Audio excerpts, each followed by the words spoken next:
So which means it's going to be like 48 points per team put up. It's going to go crazy, but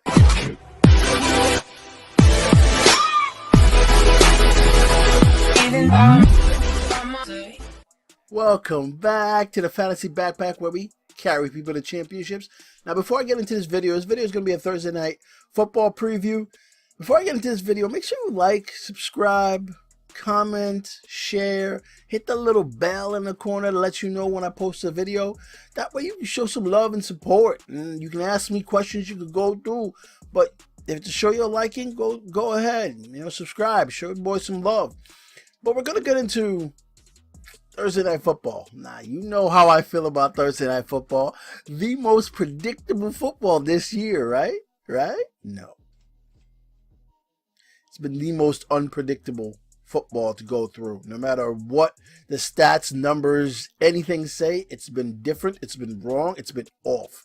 So tonight's game, I think, should be a sort of a low-scoring defensive type battle. So which means it's going to be like 48 points per team put up. It's going to go crazy. But we're just going to tell you what the stats say, the way the game should go if it was played on a Sunday.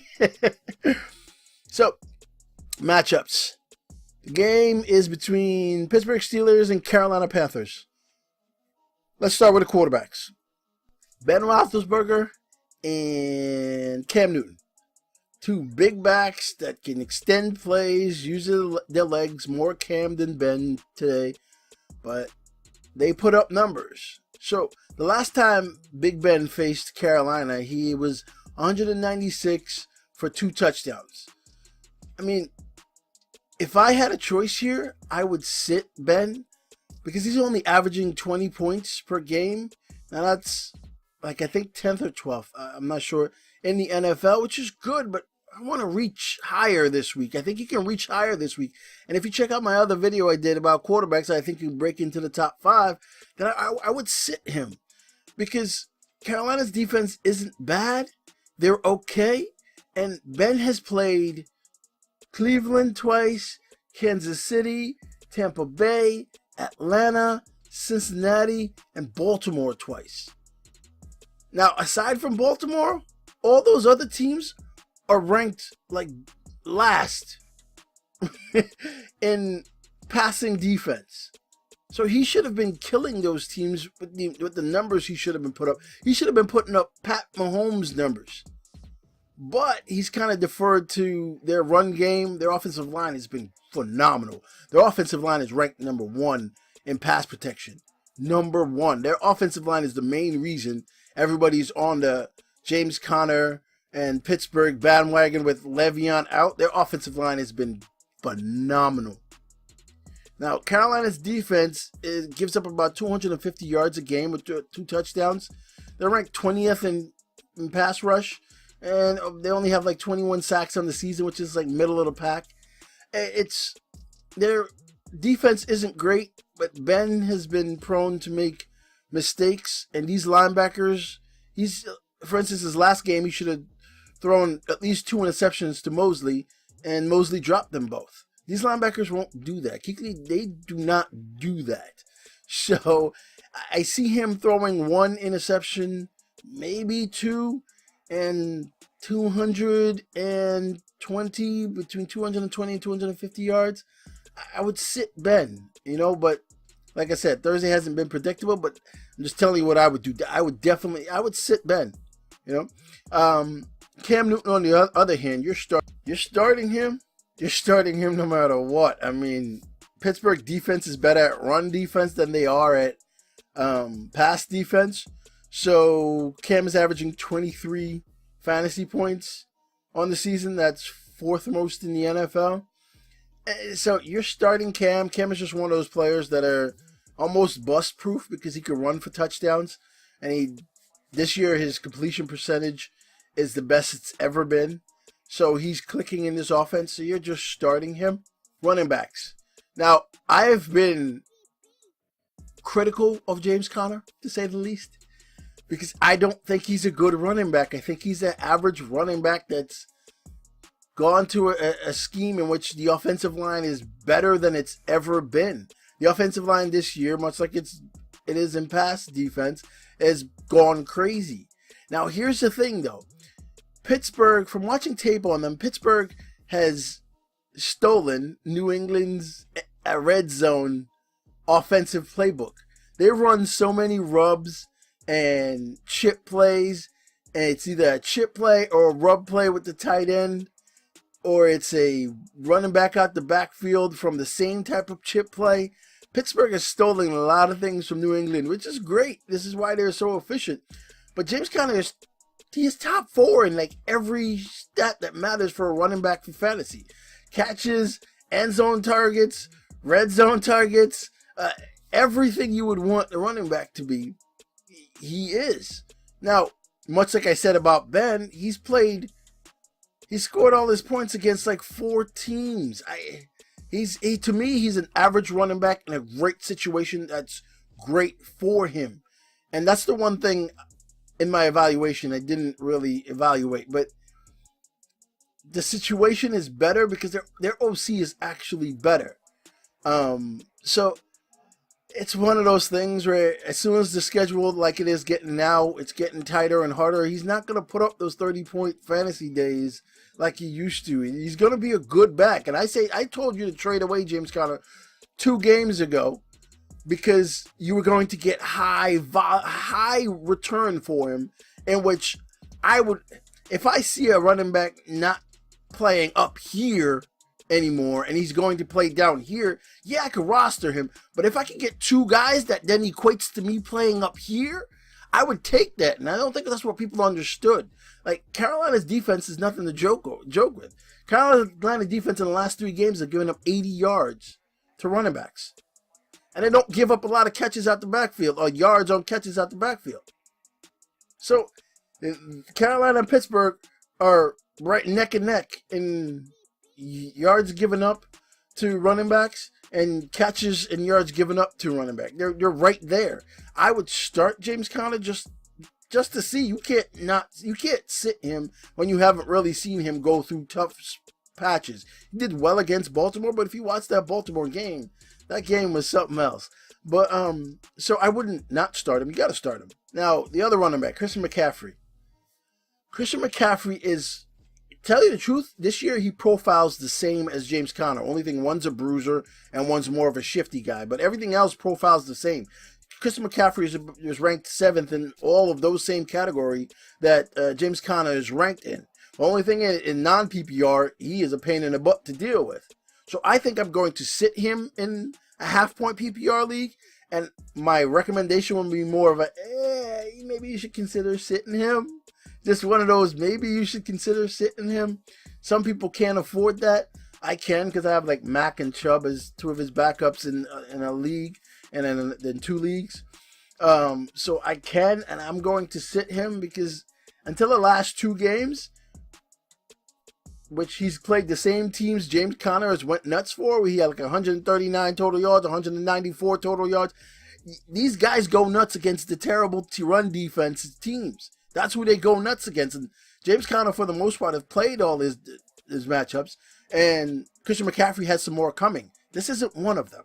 You know, Pittsburgh is one of the better run defenses. In the last 3 games, they've only given up 65 yards to a running back. 65 yards to a running back. And they are the best in terms of yards, catches out of the backfield. They're only giving up 187 total on the season. And Carolina is second to them with 217. So if James Conner wasn't so prolific and just a huge part of their offense, and their offense is working, I would say sit James Conner. But because he is what he is, I'm saying you got to start him. I'm saying sit Christian McCaffrey because they don't need him as much as Pittsburgh needs or depend. They don't depend on him as much as Pittsburgh depends on James Conner. They can get Cam to run the ball. They can pass all the short routes to Samuel and Moore, and they could get a short game that's equals to a run game. So that's the reason why I would say sit McCaffrey versus starting James Conner. Same type of defense profile, hard matchup, but one is just more important to their team than the other in terms of what's needed to do.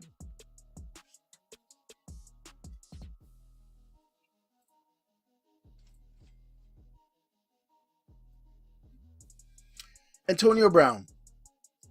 Wide receivers. Let me go. Wide receivers first. Antonio Brown.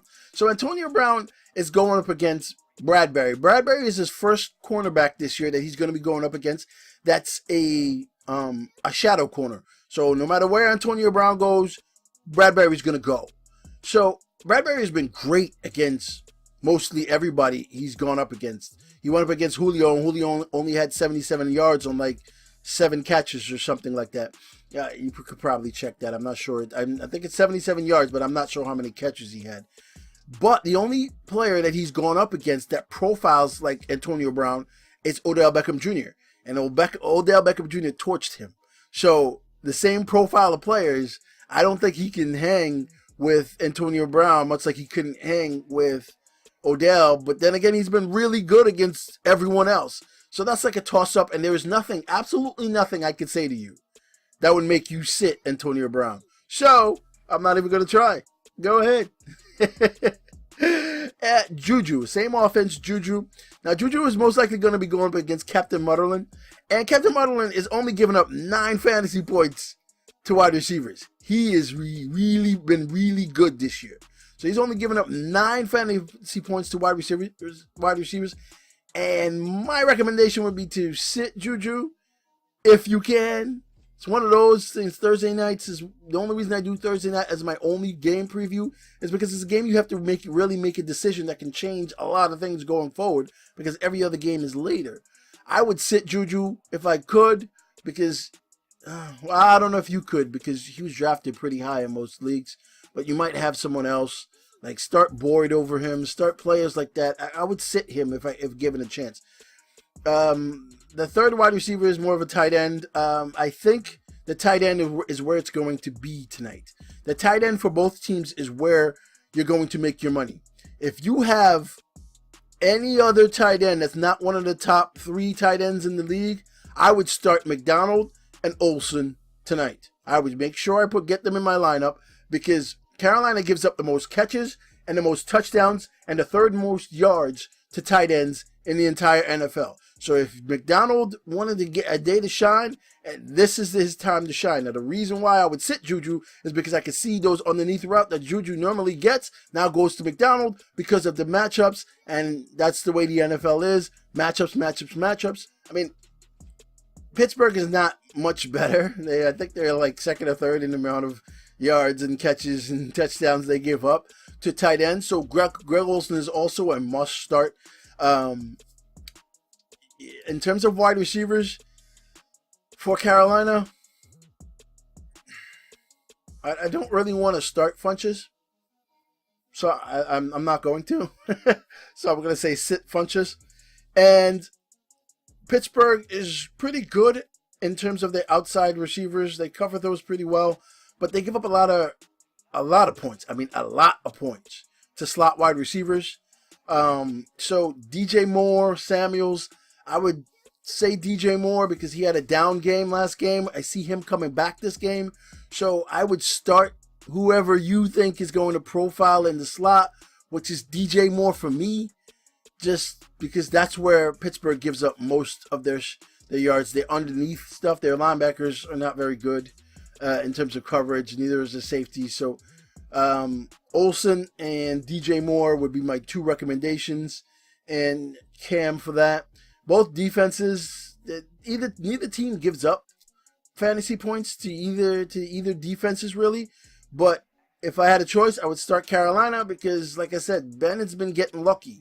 He's been throwing a lot of passes that should be intercepted that haven't been. At some point, it's going to turn around. So if you have Carolina's defense, start them. If you have Pittsburgh defense, I wouldn't start them.